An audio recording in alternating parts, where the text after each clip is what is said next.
Hello guys, welcome back to our channel.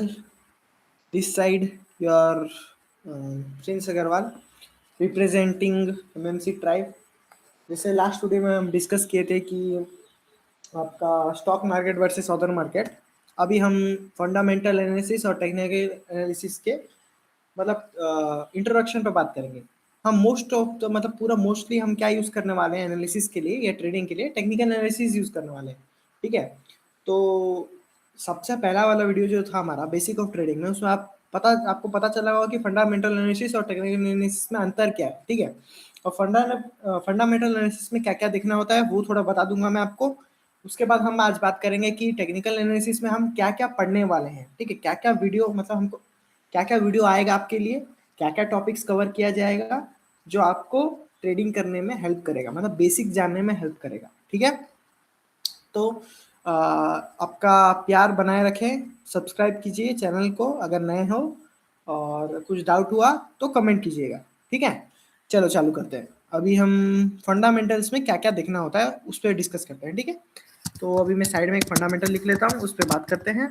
ठीक है, फिर प्रोसीड करेंगे आगे। ठीक है, आपके टेक्निकल्स के क्या क्या पढ़ने वाले उस पर। तो फंडामेंटल एनालिसिस जैसे क्या होता है, अभी मैं वापस आपको रिकॉल कर देता हूँ। ठीक है, तो फंडामेंटल एनालिसिस क्या होता है। फंडामेंटल एनालिसिस मतलब आप उस कंपनी का जनरली उसका जो, जैसे अभी वापस टाटा का एग्जांपल लेंगे। ठीक है, तो टाटा का अभी जैसे मेरे को टाटा स्टील पे मेरे को ट्रेडिंग करना है। ठीक है, टाटा स्टील है जो, उस पे मुझे उसका एनालिसिस करना है। ठीक है, अभी मेरे को ये चार्ट वार्ट के बारे में कुछ नहीं पता। ठीक है, तो मैं इसका क्या देखूंगा, ये कितना प्रॉफिट लॉस करता है इसका। ठीक है, प्रॉफिट एंड लॉस का स्टेटमेंट। ठीक है, प्रॉफिट लॉस का स्टेटमेंट देखूंगा मैं।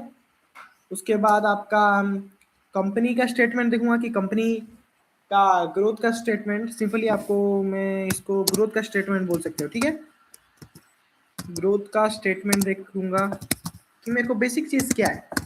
और या आप और भी चीज़ क्या करोगे कि कोई जो स्टॉक मार्केट का एनालिस्ट है उससे आप इंफॉर्मेशन लोगे कि भाई ये कैसा है, इसका ग्रोथ कैसा है। ठीक है, ये सब चेक करोगे।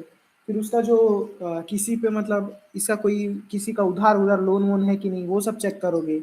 तो ये सब ना चीज़ बहुत मैटर करता है एक कंपनी के बारे में बताने के लिए। ठीक है, जैसे आप आप कोई एक पर्सन हो। ठीक है, तो आपके बारे में कौन बता सकता है, जो आपके साथ टाइम स्पेंड किया होगा। ठीक है, आपको वही जान पाएगा।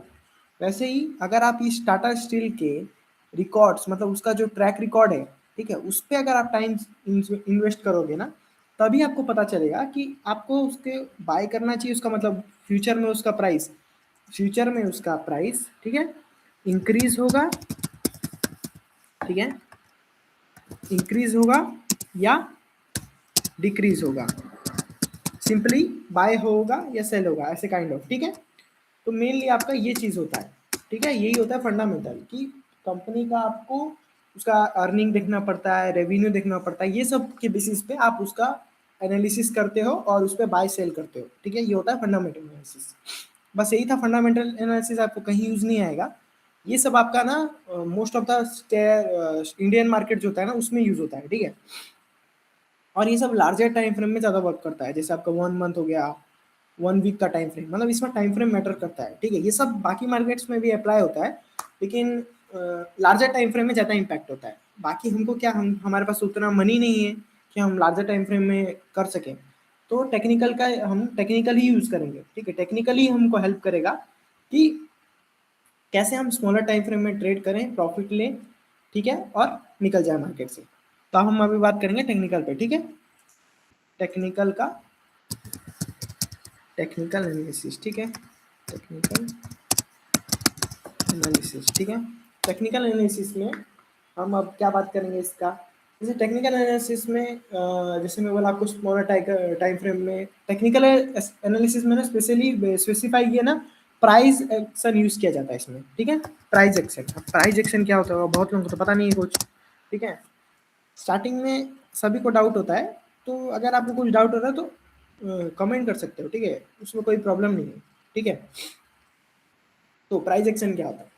जैसे अभी किसी भी चीज़ का ना, आप फंडामेंटल में हम क्या बोले कि उसका प्रॉफिट लॉस पे वो करना, ठीक है। लेकिन प्राइस एक्शन में क्या होता है, किसी चीज़ का प्राइस, किसी चीज़ का दाम होता है एक, ठीक है। किसी चीज़ को खरीदोगे तो उसका प्राइस होता है। तो ना प्राइस एक्शन में स्पेसिफिकली ना प्राइस के मोमेंटम पे आप डिसाइड करते हो, ठीक है। जैसे प्राइस मोमेंटम, ठीक है, प्राइस मोमेंटम, ठीक है। प्राइस मोमेंटम के हिसाब से आप ट्रेडिंग करते हो कि आप इस प्राइस से, जैसे वापस टाटा का एग्जांपल लेता हूँ, ठीक है। टाटा का लास्ट में 100 रुपीज से बाइंग हुआ था, ठीक है। फिर अभी उसका करंट चल रहा है, सोचो कि 150, ठीक है। तो अभी फिर उसका क्या हुआ, डिक्रीज होते होते होते होते आया है 110 आया है, सोचो, ठीक है। 110 आया। तो आपका एक्सपेक्टेशन क्या हुआ यहाँ से कि लास्ट टाइम तो 100 रुपीज से बाय हुआ था, ठीक है, बाय हुआ था, ठीक है। तो अभी भी हो सकता है। तो ये होगा आपका, मतलब इस पे आप क्या कर रहे हो कि प्राइस के बेसिस पे ट्रेड कर रहे हो कि प्राइस कैसा था पहले, ऐसा था 100 रुपया पे लोग खरीदे थे, तो अभी मेरे चांस है कि वापस वही 100 रुपया वाले वापस खरीदे, ठीक है।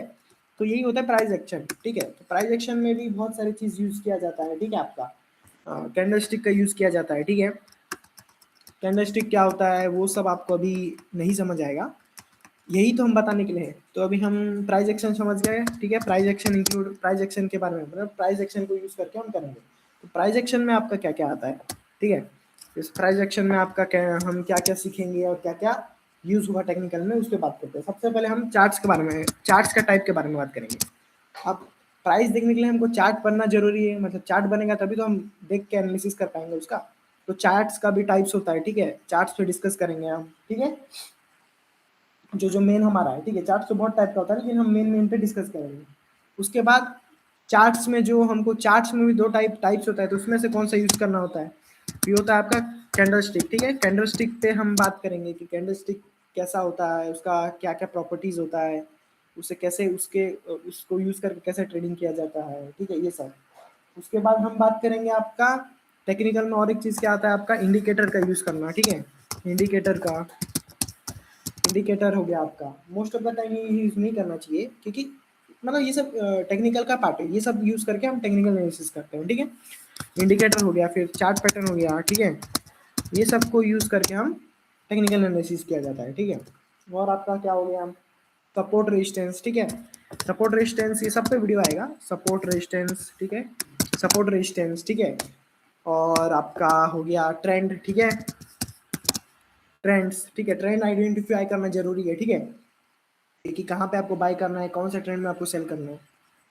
तो टेक्निकल में आप ना यही सब पढ़ोगे, ठीक है। इस पे एक एक करके वीडियो आएगा आपका डिटेली, ठीक है। यही से आप ना सीखोगे कि फंडामेंटल एनालिसिस कैसे किया जाता है, मतलब इसको ही, यही सब सीख गए ना आप तो आप बेसिक सीख जाओगे, ठीक है। कि क्या होता है, क्या होता है, मतलब कैसे करते हैं, टेक्निकल एनालिसिस का पार्ट यही है, ठीक है। अभी आपका फ्यूचर में कंटिन्यू ऐसा वीडियो आएगा, बेसिक्स पे आते रहेगा। तो कुछ भी अगर डाउट हुआ तो कमेंट कीजिएगा। मिलते हैं नेक्स्ट वीडियो में। अब हम बात करेंगे कि टेक्निकल एनालिसिस के मतलब उसके पार्ट्स पे बात करेंगे एक एक करके, ठीक है।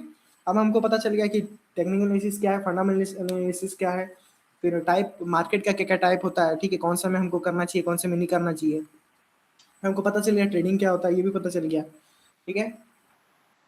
अब हम उसको एनालिसिस कैसे करें वो सीखना जरूरी है। तो उसके लिए टेक्निकल एनालिसिस आना चाहिए और हमारा भी टेक्निकल एनालिसिस पे एक एक करके वीडियो आते रहेगा, ठीक है। होप करता हूँ कि आपको ये वीडियो अच्छा लगा हो, और कुछ डाउट हो तो कमेंट करना, वापस बोल रहा हूँ, रिपीट कर रहा हूँ।